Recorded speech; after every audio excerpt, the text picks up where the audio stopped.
Well, let's look at some of the unemployment rates. Let's go around the world. How about over there in Greece?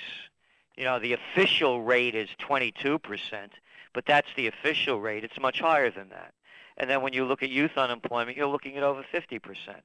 Same thing in Spain. It's over 25% officially. And when you also look at the numbers on youth unemployment, it's well over 50%. And you start going around the world.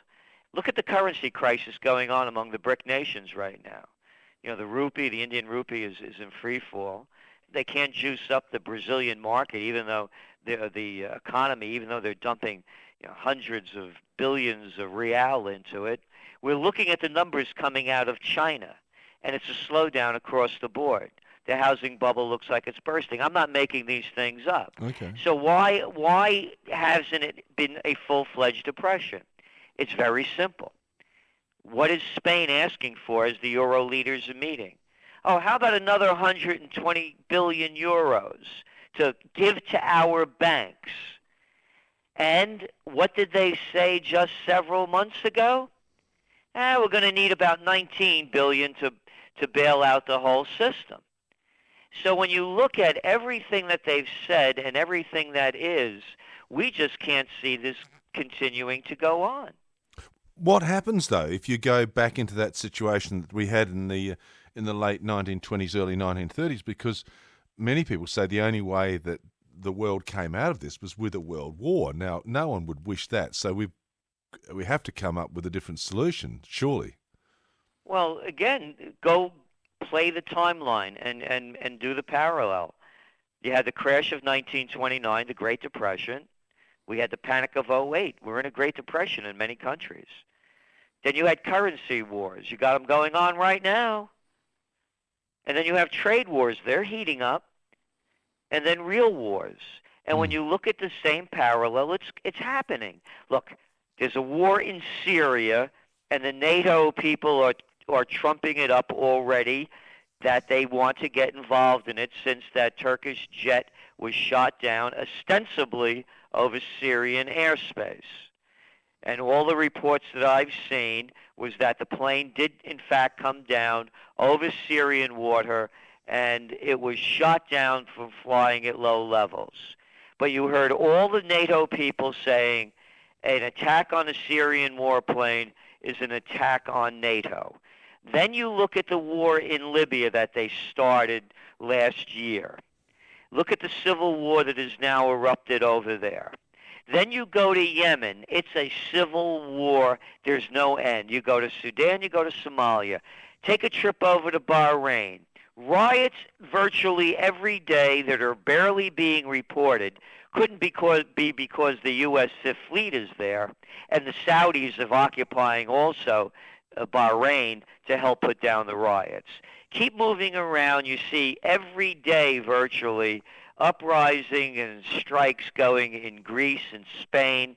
You have a massive movement going on in Italy with a new political party. There's class warfare going on. How does this erupt into a world war? I don't know. But I do know that all the pieces are now being put in place for either civil war, regional war, or world war. When all else fails, they take you to war. There must be a better way, though. Surely this is one of the things that we've learnt, is that we can do things in a better way, because the last World War was, of course, so long ago now. Most of the remaining people involved in it have just about passed on. So, but we learnt the lesson because we've managed to stay out of war for the best part of 70 years. Well, I don't know about the we that you're talking about. The United States over here, they're waging over a 10-year war in Afghanistan. They killed over 1 million people in Iraq. They're sending Predator drones into Yemen, Somalia, Pakistan. You know, the United States, we just heard Hillary Clinton calling what's going on in Syria a brazen act, and that they're going to be taking action. The war drums continue to beat on and off for a war against Iran. And so who's the we? The we are people that I look at them as politicians. They range between sociopaths and psychopaths. And they keep taking us to war and bringing us failed policies. Yes, is there a better way? Of course there is. How about staying out of other countries' business, number one? And number two, when you look what's going on Why is all of this happening? It all comes down to the bottom line: money. And the banks have bankrupted the entire world. When you are talking about austerity measures, let's make this really clear. All it means is taking as much as you can from the populations, selling off treasured national assets, and giving it to banks because they made bad bets. Oh, did you see the latest news that just came out?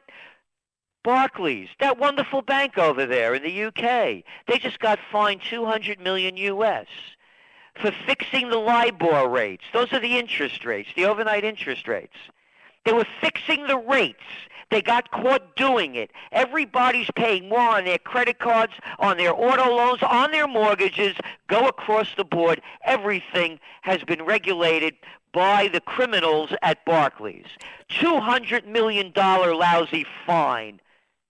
Did you see any heads roll? No, in fact, I think all they did was remove the bonus, I think, from the chief executive's. Exactly. And then you go down the line, Ian. Go to the Goldman Sachs gang. They get fined $550 million for telling people to bet one way as they're betting the other way and taking their money. There's criminal activity at every level in the banking industry. And they keep getting away with it. And by the way, I don't only blame the banks. Look what's went on in Greece. They just voted for a guy that's going to punish them more with stiffer austerity measures. Look what happened in Ireland in May. The same thing. People voted for more. We just had some off-term elections here in the States. They brought back this guy, Charles Rangel, in New York. This guy's been on the public dole. This is his 22nd term. He's been brought up for 11 major ethics violations, including not paying taxes, and the people vote him back in. Gerald Celente, publisher of the TrendsJournal, in the 1990s, we had a situation in Australia where you had one of the biggest banks here, Westpac, being investigated by the National Crime Authority over point-taking and deal switching with foreign currency loans. We had a Royal Commission into the State Bank in South Australia. We had building societies collapsing. And after that, there was quite a shake-up of the banking system. And now Australia, according to many, has a very good banking system. That's one of the reasons why we've been able to avoid many of the problems elsewhere. Is it possible that through some of this pain there will be a gain, or are you saying that nothing can improve? Well, it can improve, but not with the criminal gangs in charge. You know, people like to call them Republicans and Democrats. I'd rather call them the Bonanos and the Gambinos, and I don't say that lightly. I mean, there's one criminal activity after another. Wall Street has hijacked Washington. I'm not making these names up. Who was the Treasury Secretary under George W. Bush who invented the whole TARP program? You know, take the people's money and give it to the banks because they were too big to fail. Henry Paulson. Where did he come from? Oh, he was the former CEO of Goldman Sachs. Who was the guy under the Clinton administration, you talked about your banking regulations, that deregulated the banking industry and put it into process, killed the Glass-Steagall Act that was put in place after the crash of 1929 so the bankers would not bring down the country again? That couldn't be Robert Rubin, could it? You mean Robert Rubin, the former CEO of Goldman Sachs? Oh, yeah, that Robert Rubin.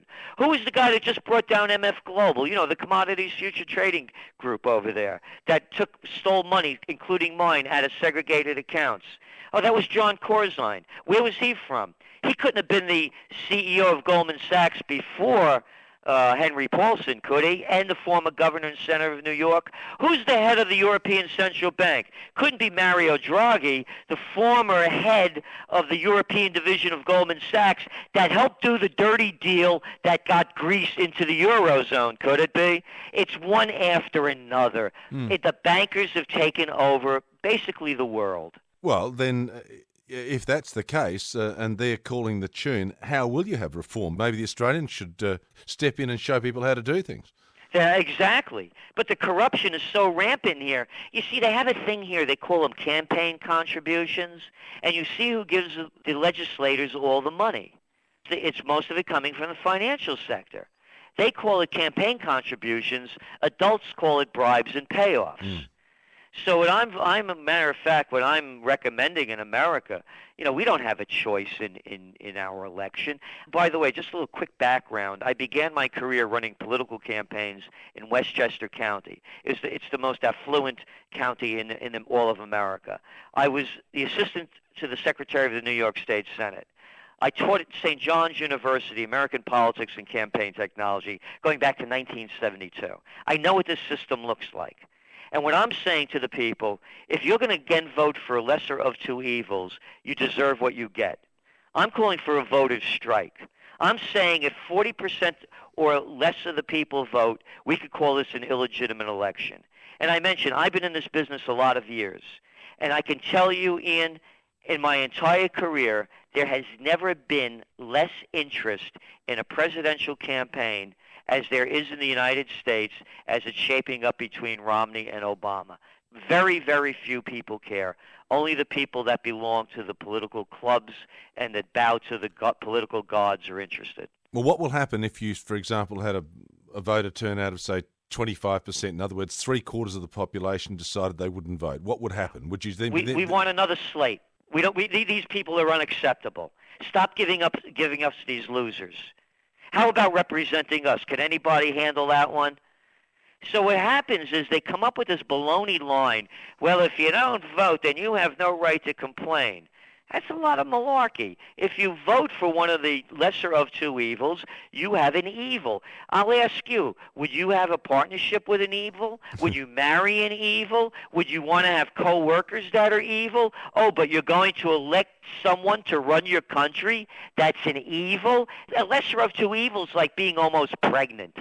These are very harsh words. When you look at someone like Barack Obama and you actually see him, most people say, look, there's a person who seems to be a good person at heart, and you're portraying him as an evil person. It seems very harsh. Well, I'll tell you why. And again, I'm a political atheist. If you read my stuff on the Bush, I almost went broke. I came out against the Iraq-Afghan wars and said that the reason America was attacked on 9/11 was because of our foreign policy, when all the little kiddies was saying they hate our freedom and liberty. Am I harsh at Obama? Listen to what Jimmy Carter just said about him. How unconstitutional, how unethical it is to kill innocent people by sending in drones and not caring who you kill. Unethical, murderous, how about starting a war in Libya?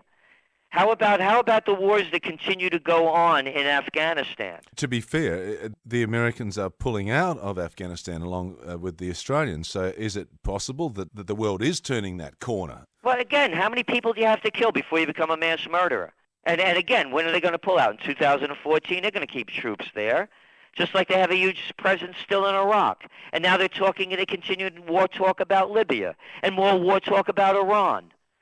Let's call it what it is. And again, you read Jimmy Carter's recent words in the New York Times, and he's shocked about what's happening in America. Listen, I remember when Richard Nixon was thrown out of office for a burglary in Watergate. That was chump change compared to starting wars like George W. Bush did for Saddam Hussein having weapons of mass destruction and ties to Al-Qaeda that he didn't have. That's small change. You want to talk about Obama? Here's one for you. Even Carter came out against this, and I've been writing about it since it happened. They have taken away our constitutional rights with the signing of the National Defense Authorization Act on New Year's Eve when no one was paying attention. They could call someone like me a belligerent of the state or having suspected ties to a terrorist organization. I have no judge, no jury, no trial, no charges. The military could come and take me away, and you can never hear from me or anybody else like me again. How's this one fit? Under Obama, they just repealed the Posse Comitatus Act of 1878 that now allows the military to take police duties over. Oh, does that sound extreme? Go on to the Internet. Put in St. Louis. Their troops are rolling through the streets of St. Louis 3 days ago on maneuvers. Gerald Celente, it makes me very glad that I'm living in Australia today. I wonder whether you'll be celebrating much on July the 4th, but I do thank you for your time. Hey, thank you, Ian. Always be great being on with you.